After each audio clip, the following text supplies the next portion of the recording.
இன்றைக்கி ஒரு சின்ன மினி விலாக் தான் பார்க்க போகிறோம். ஒரு பிஸியான ஒர்க்கிங் டேல மார்னிங் ரொட்டீன் எப்படி இருக்குது அப்படின்றது தான் உங்களோட ஷேர் பண்ண போகிறேன். காலையில் எழுந்தோடனே பார்த்தீங்கன்னா, நைட்டே இட்லிக்கு மாவு ஊற வச்சுருந்தேன். அதை வந்து கிரைண்டரில் போட்டு 20 மினிட்ஸ் டைமர் வச்சு எடுத்துக்கிட்டேன்.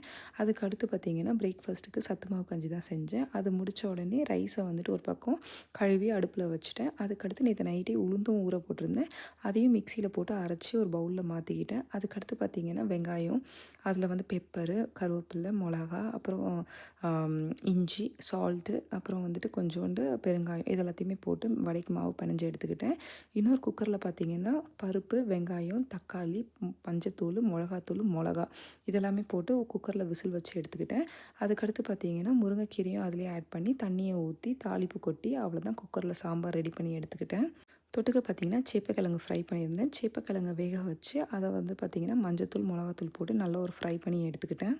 அதுக்கடுத்து எண்ணெய் சட்டியில் பார்த்திங்கன்னா வடை மாவும் செஞ்சு வச்சுருந்தேன் இல்லையா, அதில் வடை போட்டு வடையும் செஞ்சு தனியாக எடுத்து வச்சுக்கிட்டேன். இது எல்லாத்தையுமே அழகாக ஒரு பாக்ஸில் பேக் பண்ணி எடுத்துட்டேன். அவ்வளோதான் இன்றைக்கி என்னோடய மார்னிங் ரொட்டீன். இது பிடிச்சிருந்தா என்னோடய விலாகுக்கு லைக் பண்ணுங்கள். அடுத்து இன்னொரு விலாகில் பார்ப்போம்.